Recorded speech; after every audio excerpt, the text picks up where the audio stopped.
Très bien. Et donc voilà cette magnifique image. Voilà, on peut s'arrêter là d'ailleurs, hein. Jolly, Oui, jolly. S'il suffisait de s'asseoir et Ouais, c'est magnifique, hein. Il y a un petit peu, il y a les dévas, il y a les animaux qui écoutent le Bouddha. C'est chouette, hein. C'est une belle ouais. image, ça vient de l'Internet. Ok, très bien. Donc on est dans le Lakton Chamo. Ouais, chez les Tibétains, ils l'appellent presque, enfin ils peuvent l'appeler comme ça. C'est la fin du Lamrim. On aurait tendance à l'appeler Lamrim Chenmo, mais comme c'est l'un des grands textes dialectiques de la Tsongkhapa, on l'appelle le Lakton Chenmo. C'est vraiment presque un texte séparé, en fait, hein, d'une certaine manière, Mhm. pour l'étudier. Ok. Et donc, qu'est-ce qu'on a vu hier? Ah oui. Ok. Donc, on a vu les renaissances. Donc, il y a vraiment des belles images, hein, ce matin. oui. Donc, ça vient du Shalistamba Sutra, le sutra de la pousse de riz, Mhm. où il y a une discussion entre Arya Maitreya et Subhuti, je crois. Mhm. Une fois que le Bouddha a dit, on retrouve d'ailleurs ce sutra dans Sutra du Diamant et autres sutras en français, où le Bouddha dit parce que ceci existe, cela existe. Parce que ceci est produit, cela est produit. Et ensuite, il dit c'est ainsi qu'à cause de l'ignorance, il y a les formations karmiques. Et à cause des formations karmiques, il y a la conscience. Ouais. Mhm. Donc ça, vous les connaissez par cœur, les 12 liens de Bien production sûr. dépendante. Ouais, ouais. On essaye de les maintenir, ne pas les perdre. Ok. Donc c'est là où le Bouddha mentionne la production dépendante interne, d'une certaine manière, parce qu'il y a la production dépendante externe. Par exemple, Mhm. Mhm. la table de Venerable Laksam, elle a été produite par un moine, d'ailleurs. Je crois que c'est Venerable Gandhi qui les a faites, non? Les tables qu'on a ici. Donc ça a été produit par des causes. Ouais, ça c'est facile, ouais. Ça, on Mhm. peut l'inférer, ouais. Mhm. Ok. Et il y a les causes internes. Les causes internes, c'est les 12 liens. C'est-à-dire qu'on a l'ignorance fondamentale, on a les formations karmiques à cause de l'ignorance fondamentale. Ouais, vous êtes d'accord? Oui. Ouais. À cause Aussi. des formations karmiques, on a la conscience. La conscience, ça veut dire quoi? C'est que les graines se déposent dans la conscience. Ouais, les graines karmiques se déposent dans la conscience. Les prasangika, ils ont un problème avec ça. Donc, c'est pourquoi on va essayer d'en parler peut-être aujourd'hui si on a le temps. Ils ont un problème avec le fait qu'on pose les graines dans la conscience. Oui. Ouais, exactement. Et donc, ensuite, à cause de la conscience, il y a quoi? Il y a le nom et la forme. À cause du nom et de Oui. la forme, Les 6 sources d'essence. il y a 6 sources C'est exactement. d'essence. Mhm. Et puis, Oui. Après les 6 sources d'essence, c'est le contact. le contact, oui. Très Mhm. bien. Ensuite, les sensations. Ensuite, à cause des sensations, la soif, la saisie, le Mhm. devenir, la naissance, la vieillesse et la mort, et tout le lot de souffrances qui vient avec. Ouais. Mm. Ok, très bien. Très bien. Et donc, c'est ce qu'on retrouve dans les 12 liens. Ouais. L'ignorance, c'est l'aveugle, etc., etc. Donc, on retrouve les 12 liens de production dépendante ici. Ok. Et c'est expliqué parce que on a une continuité de la conscience. C'est ce qu'on a vu hier, ouais, vous vous souvenez? Mhm. Oui. Mhm. Ok. Ça, c'est ce que dit Acharya Dharmakirti dans le chapitre 2 du Pramanavartika. Ouais. Il dit, il est aussi établi que ce qui n'est pas de la conscience ne peut pas être la cause substantielle de la conscience. Oui. Nam shemim ba nam sheki miel mim pe chi yongjup. Ok, très bien. Et donc, ça, c'est intéressant. Ça, c'est intéressant parce que ça tend à prouver la possibilité des renaissances. Donc, il est établi aussi que, donc ça, c'est voilà, c'est juste la fin, yongjup, que ce qui n'est pas de la conscience ne peut pas être la cause substantielle de la conscience. Ouais. La cause substantielle, c'est quoi? Si par exemple, vous prenez un arbre, c'est quoi la cause substantielle de l'arbre? La graine, Mhm. exactement, ouais. Très bien. Et les conditions coopérantes, ce serait quoi? L'eau, la terre, Ouais, et l'eau, le Le vent, soleil, la etc. le Ouais. pluie. soleil, le Le vent. vent, exactement, tout à fait. Voire même le jardinier, pourquoi pas. Oui. Mhm. Conditions coopérantes, ouais. Très bien. Voire même la grand-mère du jardinier. Ouais. Mhm. Exactement. Très bien. Ok, donc seule la conscience peut être la cause substantielle de la conscience. Ça veut dire que c'est l'entité même d'un instant de conscience qui va se transformer pour donner l'instant de conscience d'après, qui va donner l'instant de conscience d'après, etc. Vous êtes d'accord? Oui. Ouais. C'est comme ça qu'Acharya Dharmakirti tend à prouver les renaissances.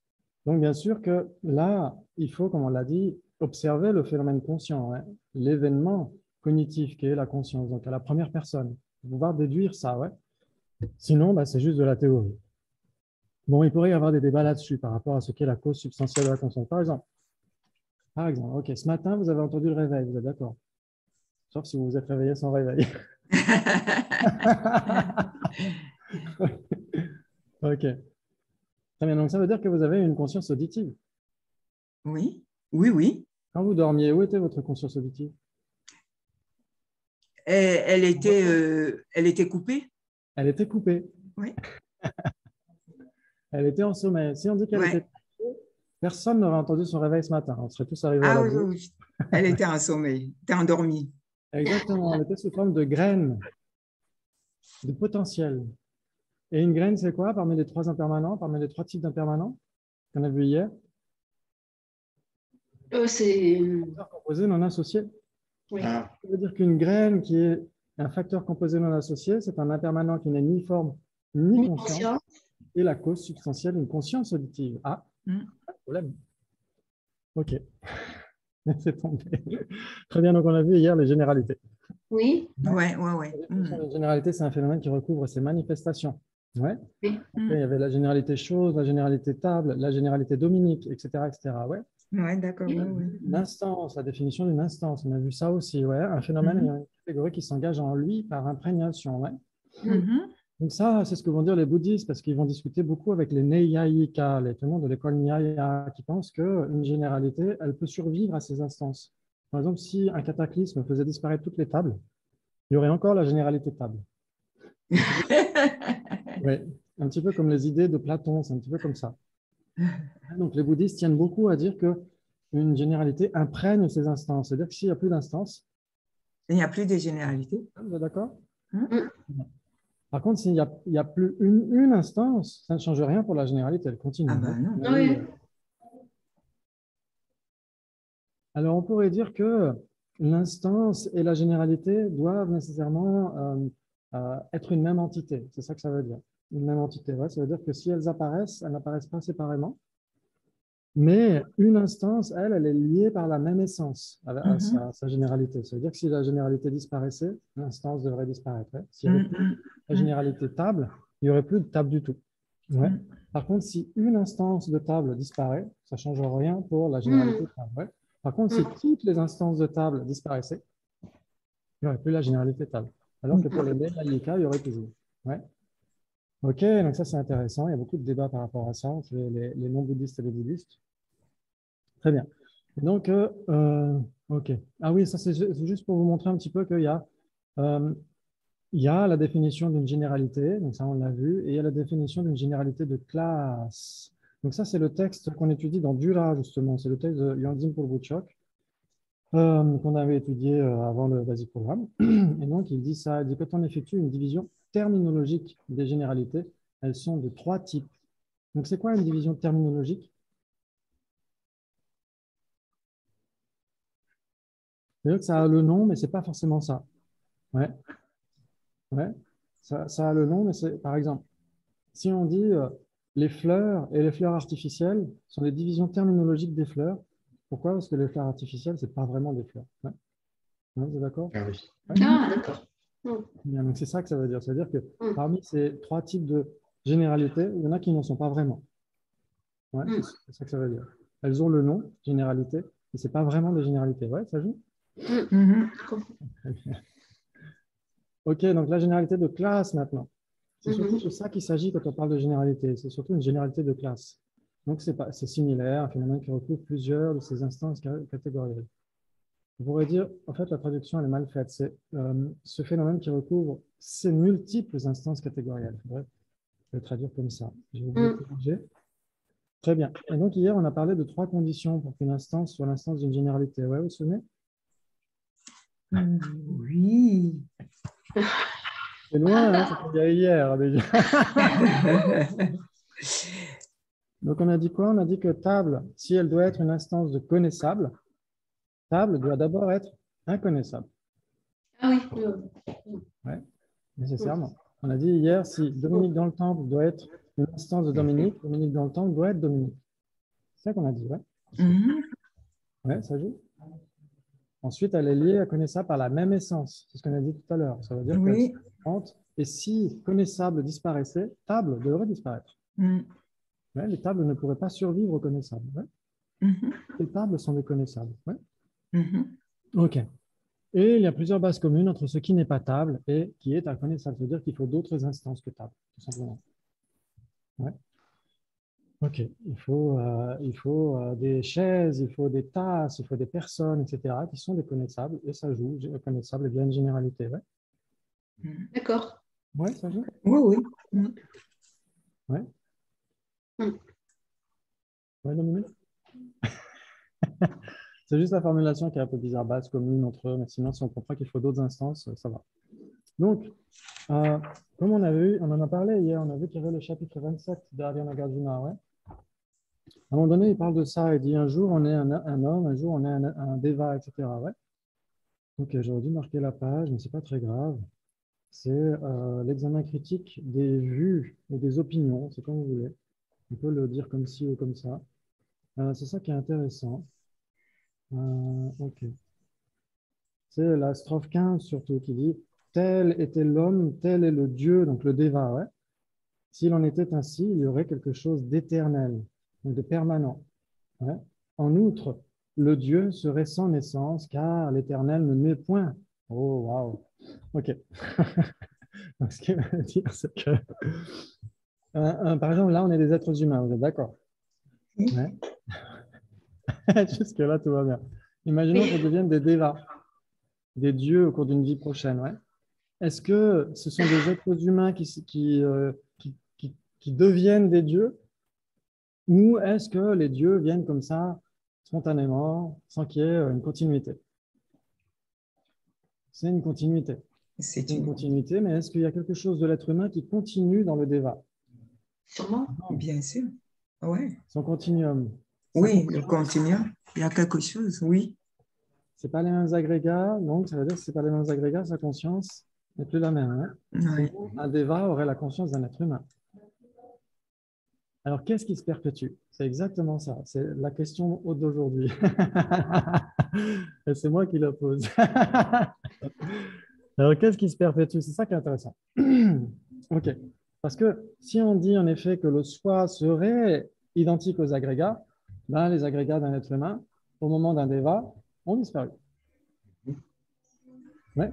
Donc, ça veut dire que telle personne existait par le passé, telle nouvelle personne viendrait maintenant. Ouais, donc là, j'ai pris des dévas, des dieux grecs, parce que je n'arrive pas à trouver des hindous, etc. OK. Et donc, ça veut dire que, imaginons que le soi serait un avec les agrégats, donc ça veut dire que les agrégats de la vie passée, c'est terminé. Donc, le soi, la personne de la vie passée, c'est terminé. Ouais. Et vu que Mhm. les agrégats de cette existence de Deva sont totalement nouveaux, sont nouvellement survenus, et ben cette personne serait aussi nouvellement survenue. Elle n'aurait aucune vie passée. Ouais. Ce serait une production totalement nouvelle. Et, et donc, ça pose problème. Ouais. Donc, ici, vous avez le temps. Donc, imaginons par le passé, on a été Preta. Ouais. Puis après, on a été Deva, grâce à des graines karmiques. Puis après, on a été Tigre. C'est mignon, ce petit tigre. Ensuite, vous revenez sous forme de Preta. J'ai pris délibérément plus de renaissance inférieure parce qu'en général, c'est le cas. Hein. La plupart du temps, on est dans les renaissances inférieures. L'immense majorité du temps. Hein. Les renaissances inférieures sont aussi peuplées que la gare centrale à Delhi. Ah ouais. Et les renaissances supérieures sont aussi peuplées que la gare de Lavore un dimanche. Le dimanche soir. Ouais, donc ça veut dire qu'il y a très peu d'êtres en comparaison. Que là, on voit 7 milliards d'êtres humains sur cette planète. Mhm. Et donc, on dit qu'il y a 1 million de fourmis pour un être humain. Ouais. Rien que ça donne le ratio. Ouais. Mm, Si on compte mm. les autres, c'est énorme. C'est énorme. Ouais, donc, c'est vraiment ça.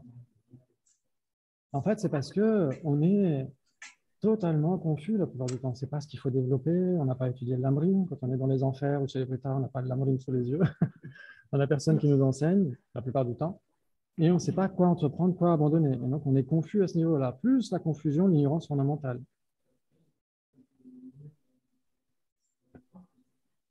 Par exemple, donc, être humain et avoir une pression-existence humaine, c'est quand même différent. Donc, une pression-existence humaine, c'est encore plus rare qu'une renaissance humaine. Ouais, une fois, il y avait un enseignant, je ne sais plus qui avait dit ça, je crois que c'était Gensen qui avait dit ça. Il y avait un enseignant qui parlait de la précieuse renaissance humaine. Et il y a quelqu'un qui lui a dit, allez voir en Chine si c'est si c'est rare l'existence humaine.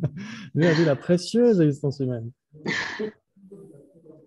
C'est-à-dire qu'exactement exactement l'un des premiers chapitres que vous avez étudié, ouais, les 18 caractéristiques qui sont.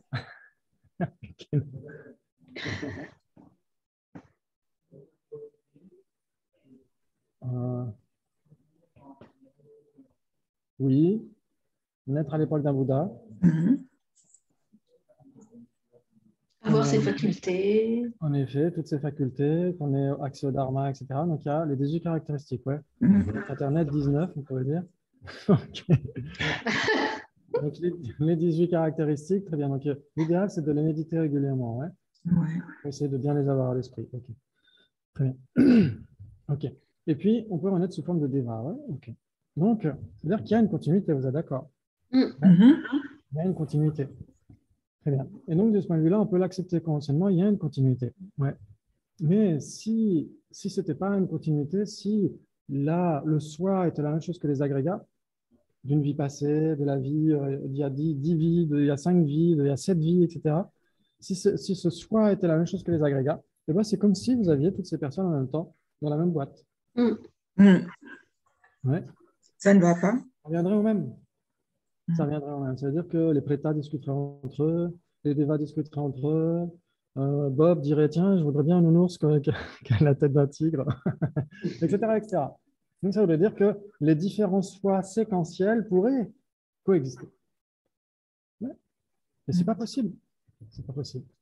Donc, il doit y avoir une causalité karmique. S'il n'y avait pas, comment dire, s'il y avait une scission infranchissable d'une existence à l'autre, à ce moment-là, la causalité karmique se perdrait.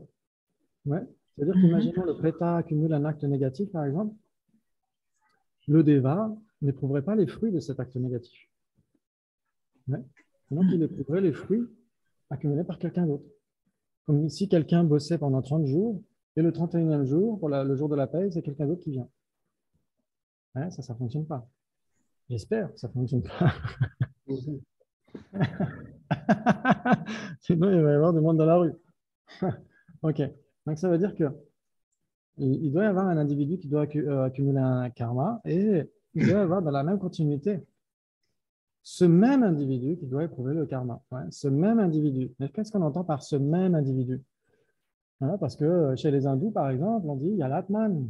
La personne doit être permanente, elle ne change pas. Et comme ça, en effet, cette même personne accumule un karma il y a des milliards d'années et cette même personne éprouve les fruits karmiques. Maintenant, parce que c'est cette même personne, elle ne change pas, elle est permanente. C'est cohérent? Non, c'est pas cohérent? Donc, nous, on va dire, ben non, il y a le changement, la personne change, vous êtes d'accord? Donc, si elle change, est-ce qu'elle cesse d'être la même? Elle cesse d'être la même. L'atman, l'âme, ouais, exactement. Oui. Pour qui? Alors, pour les hindous, ils vont dire qu'il faut qu'il y ait un continuum, en effet, et un continuum d'une personne permanente. C'est-à-dire que sinon, si la personne change, ben, la personne d'aujourd'hui n'est plus la personne d'hier. Ça, on est obligé de l'accepter. Oui. La personne et ses agrégats.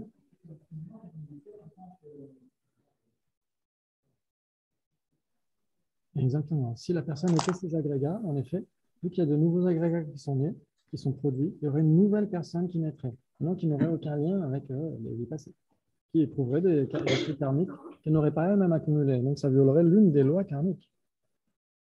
Ouais. L'une des...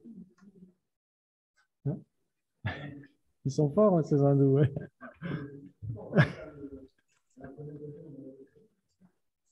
On avait vu ça, on avait vu l'Atman, ouais, on avait vu le soi qui serait séparé des agrégats, etc. Parce que si on dit une personne permanente, unitaire et autonome, c'est-à-dire permanente, ça veut dire qu'elle ne dépend pas de causes et conditions. Ouais.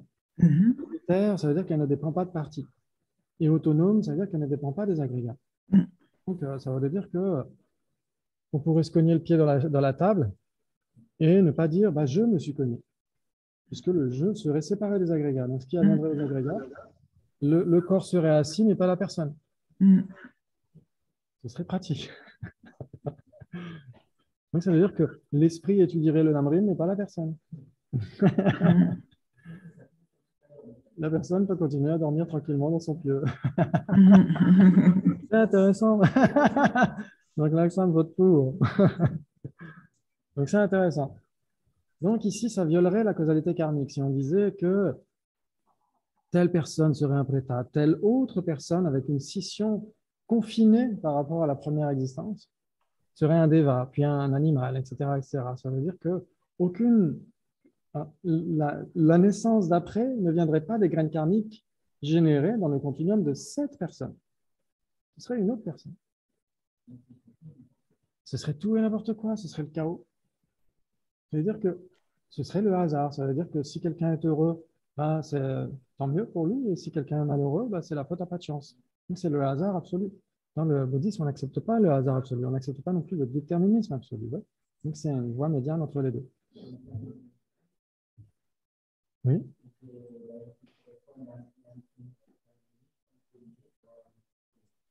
Comment ça?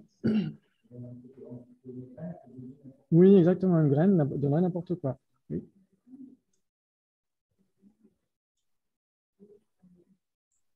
Exactement. Beaucoup d'hindous acceptent les renaissances et le karma. Exactement.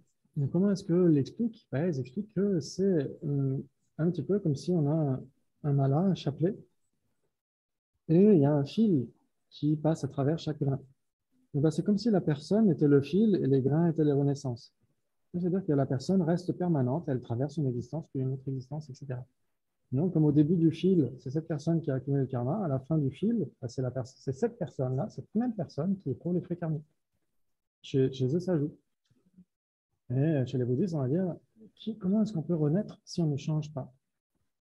Parce que renaître, ça implique un changement, non? Mm.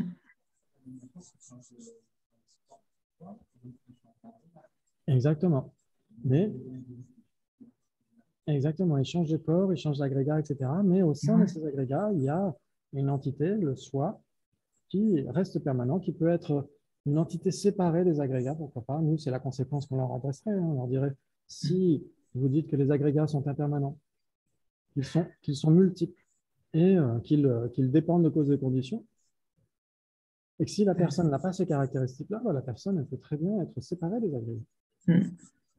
Donc c'est la conséquence qu'on leur adresse, mais ils pourraient très bien accepter, par exemple, sur Facebook, il y a quelqu'un en ce moment je suis en train de discuter sur le soi qui serait séparé, un soi séparé. Et donc cette personne est persuadée que son soi est séparé. Donc pourquoi pas? Mais ça engendre des difficultés. Si on veut accepter le karma et les renaissances, dans ce cas-là, et même, comment est-ce qu'on peut dire que la personne est assise, que la personne est joviale, etc. Si son soi est séparé. Qu'est-ce qui est jovial? C'est son esprit. Qu'est-ce qui est assis? C'est son corps. Mm. Ouais. Donc, ça veut dire que le corps de la personne serait assis, mais pas la personne. Donc, ça pose des questions. Ouais.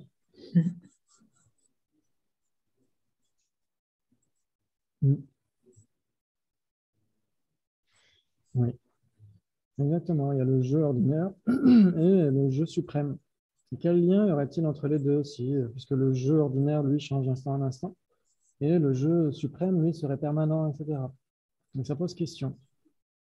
Quel est l'intérêt d'affirmer un tel jeu, en fait? Parce qu'il y a déjà ce jeu ordinaire qui, lui, peut très, très bien obtenir la libération aussi. Ouais. Donc ça pose question.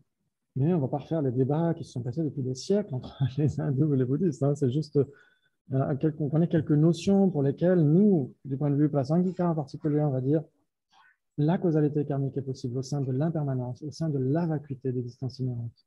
Ouais. Ouais. C'est même là, parce que les choses sont vides, qu'elles sont possibles. Ouais. Ok, donc on a un continuum ici composé de parties temporelles, vous êtes d'accord? Oui. C'est-à-dire qu'on pourrait dire que le continuum n'est pas vraiment la généralité, mais on pourrait dire ça d'une certaine manière, hein, d'une manière avec une licence poétique. On dirait que les parties temporelles seraient les instances de ce continuum. Pourquoi pas? Pourquoi pas, mais c'est surtout les parties du tout. Ouais, c'est surtout de ça qu'il s'agit. Sans les parties, il n'y a pas le tout. D'accord. Et sans le tout, il n'y a pas les parties. Ouais. Du point de vue prasangika, ouais. Ok. Très bien. Et donc là, on parle de composés, parce qu'hier, on m'avait demandé de parler de composés. On va parler de composés. OK. Très bien. Composés de parties, ouais, de parties séquentielles ou de parties temporelles. OK. Donc là, il y a un truc important par rapport au phénomène composé et au phénomène incomposé. Hier, il y a Hendrik qui a dit qu'il y avait trois façons de parler de dépendance. Ouais. La production, les parties et la désignation. Ouais. Très bien. Et donc là, quand on parle de phénomène composé, par exemple, le Bouddha dit Sarva samskara nitya, ouais, tous les composés sont impermanents. Ouais, vous êtes d'accord? Oui. Composés sont impermanents. OK. Donc, quand on dit tous les composés, de quoi est-ce qu'on parle? Donc ici, par exemple, Sasanté dit, ça c'est dans son hommage aux 17 Pandits du Nalanda, son magnifique poème.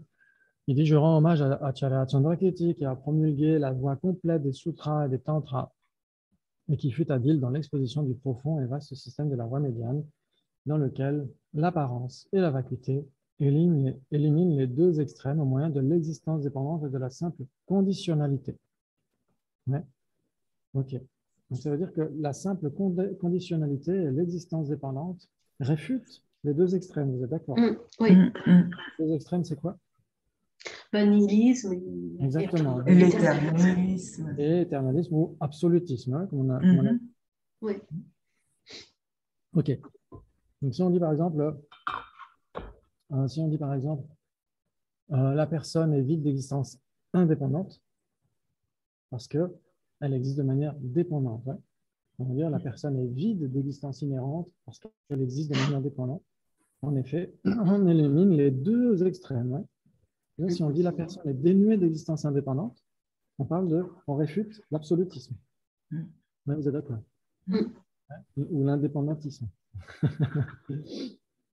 Parce qu'elle existe de manière dépendante, on réfute le nihilisme, exactement, puisque la personne existe de manière dépendante. Ouais. Pour la Matsyankapa, on va même aller plus loin dans la Matsyankapa, dans le Lamson Namsu, on va dire que réfuter l'existence indépendante, ça réfute le nihilisme. C'est ça qui est intéressant. Et prouver cela grâce à l'existence dépendante, ça réfute l'absolutisme. Ça, c'est magnifique, c'est vraiment spécifique. OK, donc on en reparlera. Pour l'instant, ce n'est pas le sujet. OK. Donc, ce que dit ici, pour clarifier le terme de conditionnalité, Kien-ni Dipatsam en tibétain, hein, dans le poème de Sasanté. Sasanté dit aussi dans Dzogchen, l'essence du cœur de la grande perfection. Il dit par exemple, certains érudits déclarent tout ce qui existe est nécessairement composé. Donc là, nous, on dit tous les composés sont impermanents. Ouais, donc, ça veut dire qu'il y a des incomposés. Ouais. OK. Et là, certains érudits, dans la tradition Nyingma en particulier, disent tout ce qui existe est nécessairement composé. Il dit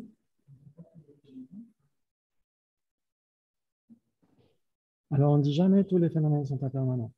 Ça, c'est une vue fausse qui traîne beaucoup dans les cercles bouddhistes, où il y a beaucoup de gens qui disent tout change, tout est impermanent. Mais jamais le Bouddha n'en a dit. Le Bouddha a dit que tous les composés sont permanents, hein, sont impermanents. Ça va samskara, tous les composés sont impermanents. Et donc, si parfois on entend tout change, tout est impermanent, etc., mais ce n'est pas le cas. Le Bouddha a dit tout ce qui relève du samsara, je veux dire, nos agrégats, etc., sont impermanents. Tous nos agrégats sont impermanents. Ça, on ne peut pas y échapper. Mais il y a des phénomènes permanents. Ouais, c'est pourquoi le Bouddha a dit, dans le Dhammapada, dans les versets du Dharma, il dit donc tous les composés sont impermanents. Ensuite, il dit tous les composés sont souffrances, ça c'est dans la tradition pali. Et ensuite, il dit tous les phénomènes sont dénués de soi. Donc, il fait une distinction entre composé et phénomène. Ouais. Ça, c'est très important. Il y a, par exemple, dans l'enseignement du Bouddha de Walpola Rahula, le grand érudit Theravada, il en parle, il dit qu'il y a une distinction entre composé et existant. Ouais.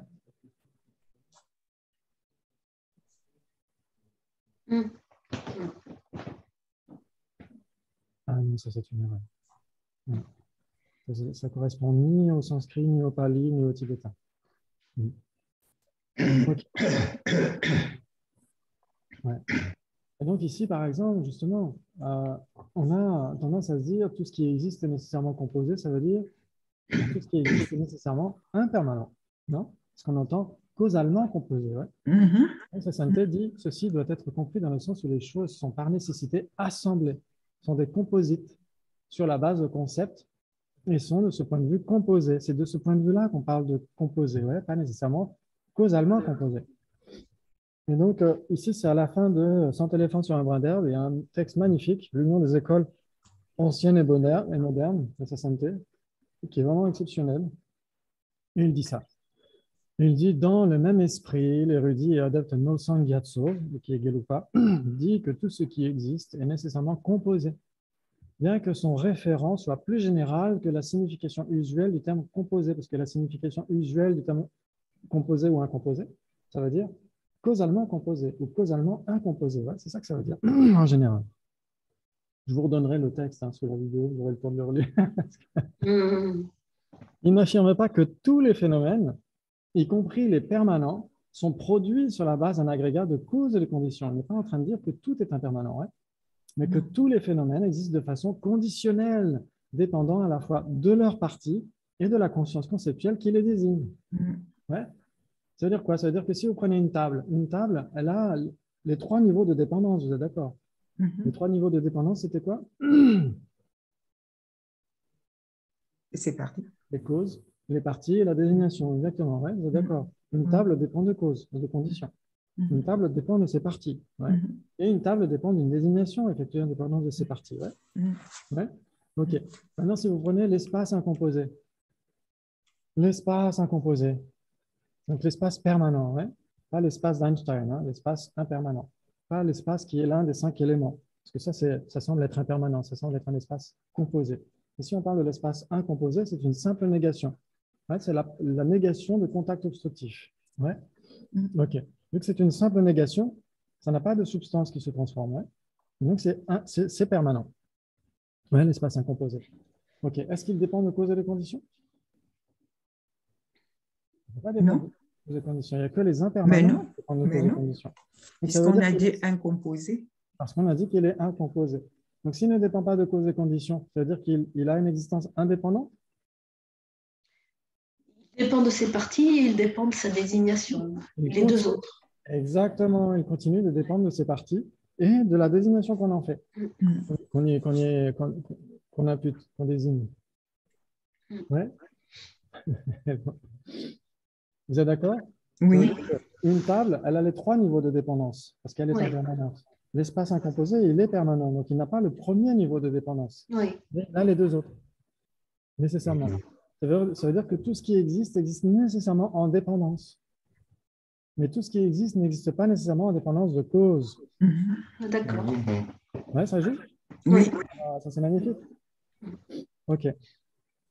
Il les désigne pareillement parce que cet esprit fondamental d'énigma n'est pas nouvellement produit en dépendance de causes et conditions. Il est appelé non produit. La référence étant un sens plus large du terme. C'est-à-dire que la nature de Bouddha, c'est non produit. Ça veut dire que personne ne vous l'a offerte. Ouais, vous ne devez remercier personne de posséder votre nature de Bouddha. Personne ne vous l'a donnée. Ouais, personne ne vous l'a produite. Votre nature de Bouddha est non produite parce qu'il n'y a pas eu un premier moment. Ouais, c'est ça que ça veut dire. Ouais, il n'y a pas eu un premier moment. S'il y avait eu un premier moment, on pourrait dire oui, en effet, elle a été produite par ce premier moment. Ou par les causes de ce premier moment, on pourrait dire. Mais votre nature de Bouddha n'est pas produite. Ouais. Et donc, est-ce que ça veut dire que votre nature de Bouddha est impermanente? Est-ce que votre esprit est permanent ou impermanent? Votre esprit est Ce serait quelque chose de permanent. impermanent. Permanent, oui. C'est ça que ça veut dire impermanent, oui. Exactement. La nature de Bouddha, ça dépend comment on l'envisage. Si on dit que du point de vue Nyingma, c'est Rigpa, le Rigpa essentiel, à ce moment-là, c'est nécessairement impermanent. Hein. OK. Mais si on dit que c'est la vacuité de Rigpa, dans ce cas-là, oui, c'est permanent. Donc, ça dépend comment on voit les choses. En tout cas, votre esprit est impermanent, vous êtes d'accord? Très bien. Mais votre esprit n'est pas produit. C'est-à-dire le continuum de votre esprit n'a pas eu un premier moment. C'est ça que ça veut dire quand on dit non produit. Ça ne veut pas dire qu'il serait permanent. Ça veut juste dire qu'il n'a pas de début. C'est ça que ça veut dire. Ouais. Ça joue? Et c'est de là qu'il disait des temps sans commencement. Ça veut dire que le continuum a toujours été là. C'est ça que ça veut dire. Oui, Marie? Oui, je crois que tu viens de répondre à la question. Le mot sans commencement. Oui, exactement. Vu que le moi est désigné en dépendance des agrégats ou de la continuité des agrégats, et en particulier, on pourrait dire la continuité de la conscience elle-même, et bien en effet, le moi n'a pas de début, puisque l'esprit n'a pas de début. Ouais, le continuum de l'esprit n'a pas de début. Mais chaque instant de conscience a un début, un milieu, une fin. D'accord. C'est du temps, c'est de la durée.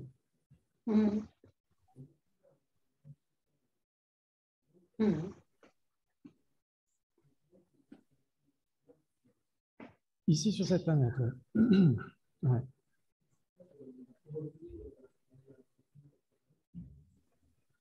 Oui, parce que si on a uniquement cette perception de cette planète uniquement, si on oublie les multivers, à ce moment-là, en effet, si on pense à un ensemble d'univers,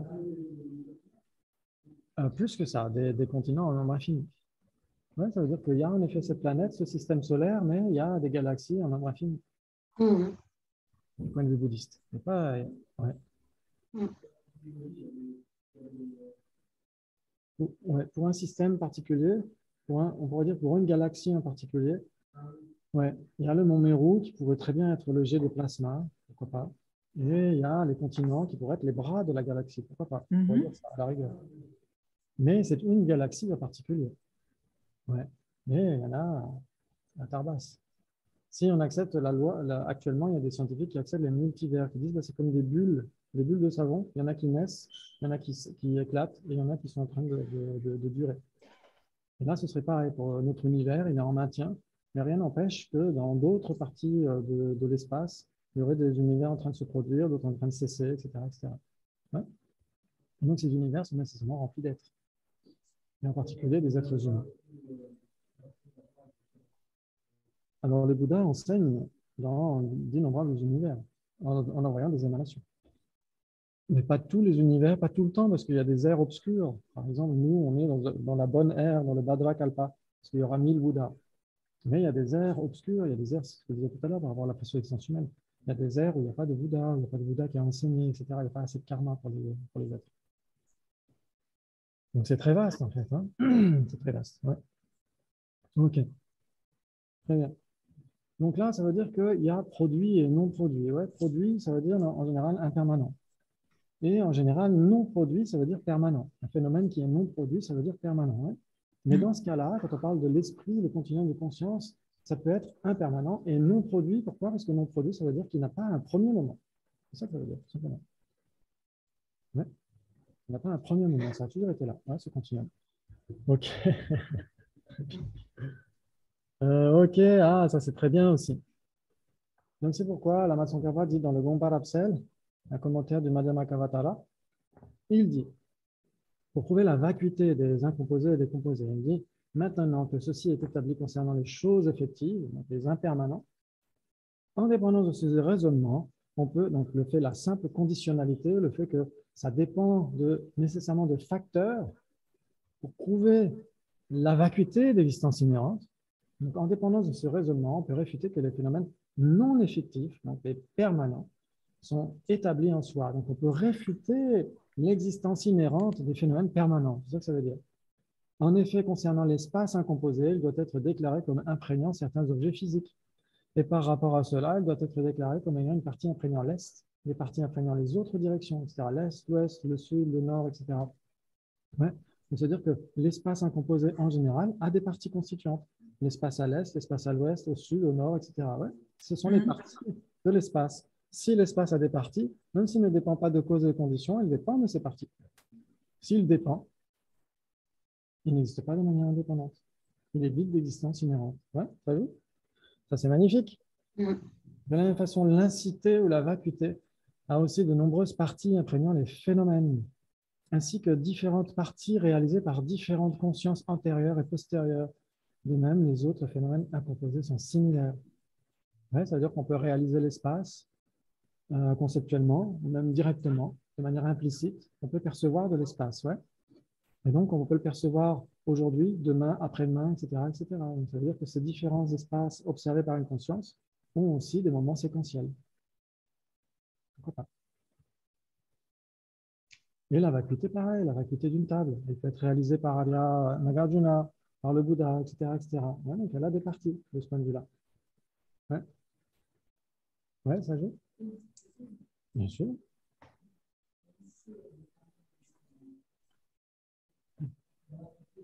La vacuité des parties.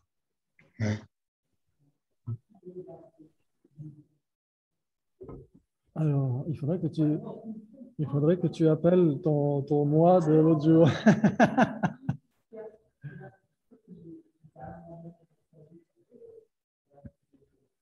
Différentes parties réalisées par différentes consciences. Ah, d'accord. Oui. D'accord. Donc, il faut essayer de voir, est-ce que la vacuité est produite ou pas? Est-ce qu'elle est impermanente ou pas? Est-ce qu'elle change instant en instant? Est-ce qu'elle a une substance qui change instant en instant? Non. C'est une simple négation. Hein. Donc, elle est permanente, mais elle n'est pas permanente dans le temps, pas nécessairement. Il y a permanent temporaire et permanent dans le temps. C'est les deux subdivisions de permanent. Ouais. Par exemple, l'espace dans la tasse. On peut dire la vacuité de la tasse. La vacuité de la tasse. Est-ce qu'elle coexiste à la tasse ou pas? Elles sont une même entité. Oui. Elles sont une même entité. Ça veut dire que Oui. si le Bouddha, par exemple, perçoit, ou Arya Nagarjuna perçoit la vacuité de la tasse, il perçoit la tasse en même temps. S'il perçoit la tasse, ce qu'on va dire, Arya Nagarjuna est un Bouddha pleinement éveillé depuis le temps qu'il pratique Bouddha Samadja. Donc, il perçoit les deux vérités en même temps. Ouais. Il ne perçoit pas la vacuité de la tasse à l'extérieur du temple, il perçoit la vacuité de la tasse où se trouve la tasse. Ouais. Yes. Donc, elles sont une même entité. Très bien. Maintenant, si la tasse est cassée, que devient sa vacuité? Mais il n'y a pas de vacuité. C'est fini. Exactement. Donc, ça veut dire que la vacuité de la tasse et la tasse sont une même entité. Donc, si la tasse cesse d'exister, elles sont une même entité et coexistent. Ouais. Donc, si la tasse, la vérité conventionnelle qui est la tasse, cesse, sa vérité ultime doit cesser.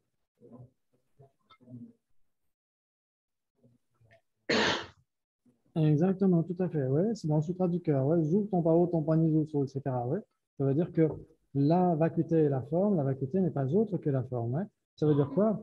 On n'est pas en train de dire que la tasse serait sa vacuité. Ouais. C'est ça qu'on est en train de dire. Hein. On ne dit pas que la tasse est une vacuité. Ce n'est pas de ça qu'il s'agit.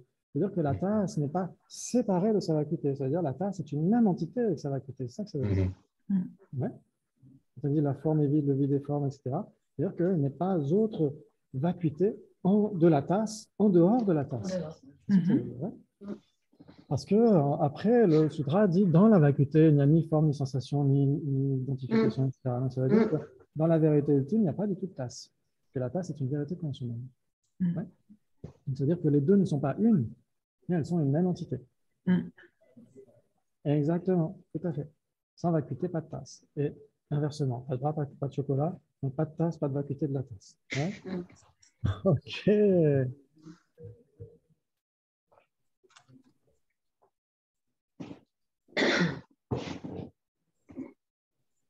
Ah oui.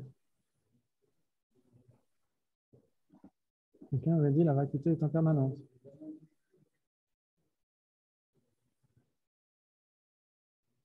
Ouais. Si on dit que la vacuité est impermanente, il faudrait demander à l'intervenant pourquoi à ce moment-là. Pourquoi la vacuité est impermanente? Il faut que cette personne donne une raison. C'est pas simplement dire ah si, j'en suis sûr. Il y a une pub comme ça pour les assurances qui dit j'ai trouvé la bonne assurance, je le sais, je le sens, je sens que je le sais. Mais ça ne suffit pas, il faut donner une raison. Ouais.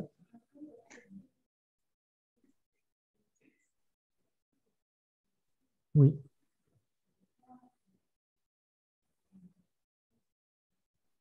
Exactement. Confondre les deux niveaux de vérité, ça c'est très dangereux. Ouais, c'est ce que dit Arya Nagarjuna dans le chapitre 24, qui dit que la vacuité mal appréhendée, eh ben, c'est comme saisir un serpent au mauvais endroit. On se fait mordre, c'est terminé. Ouais. Et donc, il dit, oui, en effet, que les personnes qui se trompent sur les deux vérités n'ont pas compris le dharma. Ouais. Donc, ça, c'est vraiment fondamental. C'est-à-dire qu'il faut vraiment comprendre les deux vérités. Comment est-ce qu'elles fonctionnent? Et nous, ça tombe bien parce que j'ai un texte là-dessus. Donc, on pourra voir ça la prochaine fois, ce serait intéressant. OK. Donc, quelles seraient les conséquences de dire que la table, c'est une vérité conventionnelle ou une vérité ultime? Conventionnelle. Conventionnelle, très bien. La vacuité de la table, c'est une vérité ultime, vous êtes d'accord? Très bien. Quelles seraient les conséquences si elles étaient une? Si la table était sa vacuité, si la vacuité de la table était la table, quelles seraient les conséquences? Elle n'existerait pas. Il n'y aurait pas d'existence conventionnelle. Il n'y aurait pas d'existence conventionnelle. Il n'y aurait qu'une vérité, on pourrait dire à ce moment-là. soit il n'y aurait qu'une vérité ultime, soit il n'y aurait qu'une vérité conventionnelle. Il n'y aurait pas deux vérités. Ouais. Oui. Et est-ce qu'on pourrait poser une tasse sur une table qui est une vacuité? Est-ce qu'on peut poser une tasse sur une vacuité, sur une simple Non. absence? Non. Non. Donc, on ne peut rien poser sur une simple absence. OK, très bien. Et si on perçoit une table, on devrait nécessairement réaliser directement une vacuité. C'est facile, non, d'être un aria? Ah oui. C'est facile, non? Oui. Si on est en arrière, oui. Si la table était sa vacuité, en observant directement une table, on observerait directement une vacuité d'extraction de l'endroit. Ah, c'est merveilleux. OK. Et il y a d'autres conséquences. C'est-à-dire que les vérités conventionnelles sont disparates. Elles sont diverses. Ouais, c'est-à-dire qu'une table peut être carrée, il y en a une qui peut être ronde, une de couleur orange, l'autre de couleur verte, etc., etc. Mais la vacuité, elle est La vacuité. toujours la même saveur. Ouais, il n'y a pas une vacuité orange, rose, rouge, un petit pois, etc. Ça n'existe pas. Ouais. OK, ça c'est très bien. Donc ça veut dire que la table et sa vacuité, donc les deux vérités, ne sont pas une. Est-ce qu'elles sont séparées pour autant? Est-ce qu'elles sont deux entités séparées pour autant? Non. Non. Pourquoi? Si elles étaient séparées, quelles seraient les conséquences? Ça veut dire que si la table disparaît, sa vacuité reste là. Exactement, tout à fait. C'est-à-dire que la vacuité de la table, pas la vacuité en général, mais la vacuité de la table survivrait à la table. Oui. C'est comme si la couleur de la table survivait à la table. On brûle la table, sa couleur continue d'exister. Ouais. Quelles seraient les autres conséquences? Parce que ça veut dire que sa vacuité serait permanente, mais une vacuité est permanente. La vacuité de la table n'est pas permanente. Donc elle est impermanente. Ah bon, elle est impermanente. Ça, c'est à cause des groupes de discussion que vous avez eu l'autre jour. Oui, c'est très important. Alors, ça veut dire que la vacuité de la table est temporairement permanente. Est-ce que ça veut dire qu'elle est impermanente? Pourquoi temporaire? Elle existe en dépendance de la table. Si la table cesse, sa vacuité cesse. Est-ce que ça veut dire que la vacuité de la table est produite par la table? Non. Si elle est... Souvenez-vous que la table vient de sa vacuité. Donc, c'est sa vacuité qui produit la table. Donc, si elle produit, elle est impermanente. Elle existe avant la table, parce que la cause doit exister avant l'effet. Ça veut dire qu'avant la table, il y a la vacuité de la table, et après, il y a la table, mais plus sa vacuité. Oula. Non. Souvenez-vous que cause et effet, sauf pour les Vedashika, cause et effet, et pour d'autres écoles non bouddhistes, cause et effet doivent être séquentiels. Au moment de la cause, il n'y a pas l'effet. Au moment de l'effet, il n'y a pas l'effet. Si la vacuité produit la table, la vacuité de la table doit préexister à la table. Elle existait avant la table, et quand la table existe, sa vacuité n'existe plus. Ah, alors là, non. Ça joue pas. Là, ça ne marche pas. Non, ça ne joue pas. Donc, ça veut dire que la table ne produit pas sa vacuité. La vacuité de la table ne produit pas la table. Est-ce que la main gauche et la main droite se produisent l'une l'autre? Non. Ils ne se produisent pas. Est-ce que le long et le court, comme dirait la Nagarjuna, est-ce que le long et le court se produisent mutuellement? Est-ce que le haut et le bas se produisent mutuellement? Non. C'est en dépendance, exactement. Ça veut dire qu'ils sont désignés en dépendance mutuelle. C'est-à-dire que sans l'un, il n'y a pas l'autre. Ouais. Souvent, il y a des enseignants qui prennent, par exemple, est-ce que entre l'index et le majeur, lequel est le plus long? Le majeur. Donc l'index est le plus court. Maintenant, entre l'index et le pouce, lequel est le plus long? Maintenant, c'est l'index. C'est-à-dire que l'index n'est ni long ni court en soi, c'est en dépendance d'autre chose. Ouais. Ah, magnifique. Très bien. Et donc, ça veut dire que l'index n'est pas long avant le pouce. Le pouce n'est pas court avant l'index. Ils sont longs et courts l'un en dépendance de l'autre. Ouais. Et donc, ça veut dire qu'ils ne se produisent pas. Si ça se produit, il faut nécessairement que la cause existe avant son effet. C'est-à-dire que le haut doit exister avant le bas pour produire le bas. Et le bas doit exister avant le haut pour produire le haut. Est-ce que c'est possible? Non, c'est possible. Hein? Ils existent en même temps, ils coexistent. S'ils coexistent, ils ne peuvent surtout pas se produire. Exactement. Voilà, on annule l'un, on annule l'autre. Hein? Ça veut dire qu'ils ont une relation de même essence, mais ils ne se produisent pas l'un l'autre. Hein? Comme deux tables coexistent, donc ça veut dire que l'une ne produit pas l'autre. Ouais. Ça, c'est magnifique. Si on les met en harmonie et s'annulent, Ah, Mais ça devient égal 1. ça voudrait dire quoi? Qu'est-ce que ça veut dire? Il y aurait une troisième option entre long et court. Non, Moi, j'aurais tendance à dire il n'y a ni l'un ni l'autre. ni l'un ni l'autre. Ultimement, il n'y a ni l'un ni l'autre. Non?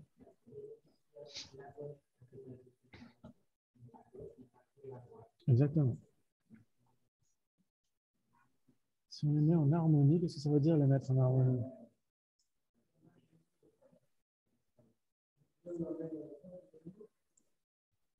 Une troisième main, comme dans Fantomas.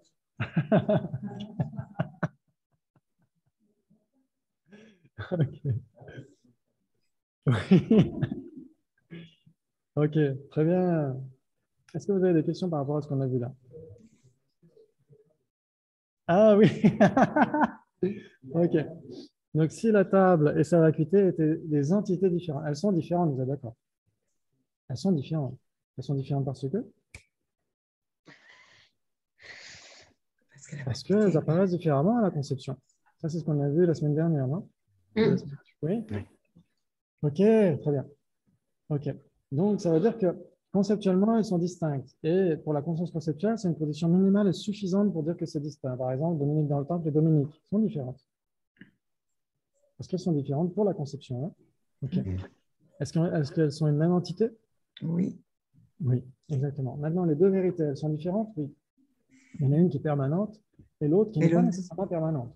Ouais, par exemple, une table et sa vacuité. Ouais, la table est impermanente et sa vacuité est permanente. Ok. Donc, elles sont différentes. Est-ce qu'elles sont des entités différentes? Non. Non. Non. Pourquoi? Parce qu'elles sont liées. Parce qu'elles sont liées. Oui. Exactement. Si la table cesse, sa vacuité cesse. Donc, elles sont liées, exactement. Et inversement, si la vacuité de la table cessait, cette table conventionnelle ne pourrait pas exister. Ouais. Ok, très bien. Et on pourrait aussi, il y a d'autres arguments donnés par Jamin Shepa, par exemple. Il y a d'autres arguments dans d'autres textes. Mais celui de Jamin Shepa, je trouve qu'ils sont. Il dit etc. Donc, c'est juste quelques exemples.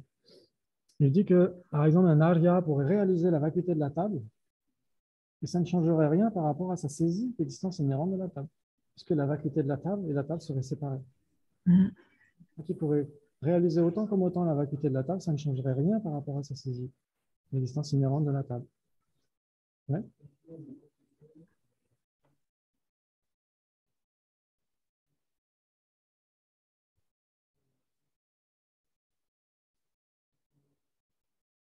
Ah oui, oui, tout à fait. Il va y avoir la vacuité des phénomènes permanents. Parce que, comme on a dit, la vacuité, c'est l'absence d'existence indépendante, l'absence d'existence inhérente. Donc, ça veut dire qu'aucun phénomène permanent n'existe de manière inhérente. S'il existe de manière inhérente, on pourrait le trouver dans ses parties constituantes. Et ça, c'est pas possible. Là, ça dépend nécessairement d'une base d'imputation, d'une désignation, etc., de parties constituantes. La vacuité d'un phénomène permanent, par exemple, la vacuité de l'espace incomposé ou la vacuité de la vacuité. La vacuité de la vacuité. Donc ça, il faut qu'on en parle. On a le temps ou pas? On a 2 minutes, 3 minutes. Parce que moi, j'ai 30 là déjà. Et là, il y a 27. Qui a la bonne heure? Ça va? Ok, on n'est pas à 3 minutes. 28. Ok, très bien. Ok, vous allez peut-être le regretter. Très bien. Donc, on a les deux vérités, vous êtes d'accord? Il y a nécessairement les deux vérités. Ça veut dire qu'il y a nécessairement, pour un même phénomène, il y a deux natures. Ouais, il y a une nature conditionnelle et une nature ultime. On a dit la vacuité de la table. La vacuité de la table ne peut pas survivre à la table. Ouais. Si la vacuité de la table ne peut pas survivre à la table, ça veut dire que l'existence même de la vacuité de la table dépend de la table. Oui. Dépend de la table, elle est dénuée d'existence indépendante par rapport à la table. Elle est vide d'existence indépendante par rapport à la table. Si elle est vide d'existence indépendante de la table, c'est-à-dire que c'est la vacuité de la table. La vacuité de la table ne peut pas survivre à la table. Elle ne peut pas être indépendante par rapport à la table. Et donc, son absence d'existence indépendante, c'est ça la vacuité de cette vacuité. Ouais. Sinon, on pourrait absolutiser la vacuité. Il y en a qui l'ont fait, il y en a qui ont essayé. Il y a eu des problèmes. Il y en a qui ont essayé. OK. Donc, dans ce cas-là, il y a un problème supplémentaire. qui est assez intéressant. C'est-à-dire que normalement, les grands et nobles maîtres de la voie médiane disent qu'il y a deux vérités, nécessairement deux vérités. Une vérité conventionnelle et une vérité ultime. Ouais. OK. Maintenant, si on parle de la vacuité, est-ce qu'on a deux vérités ultimes? Ça veut dire que le grand et noble Arya, son vacuité s'est trompé? Il ne s'est pas trompé. Non. Ça veut dire qu'une vacuité peut être une vérité conventionnelle. Il y a la vacuité de la vacuité. Donc la vérité ultime de cette vacuité. Donc cette vacuité devient une vérité conventionnelle. Oui! Tout le monde n'est pas d'accord, mais il y en a qui disent oui. Donc ça, c'est intéressant. OK, bravo, merci beaucoup. Et à la semaine prochaine, c'est lundi, je crois. On est jeudi? On est jeudi, OK, très bien. Donc si... Il n'y a pas cours. Il n'y a pas cours la semaine prochaine. Ah oui, c'est vrai. Ouais. Très bien. Donc, vous avez le temps d'apprendre les définitions par cœur et d'apprendre les 12 liens et de revoir ces textes-là. Ouais, OK, bah c'est super. Bonnes vacances alors. Merci beaucoup. Merci. Au revoir. Merci. Merci à tout le Ciao, monde. à bientôt. Merci. Merci à vous. Merci.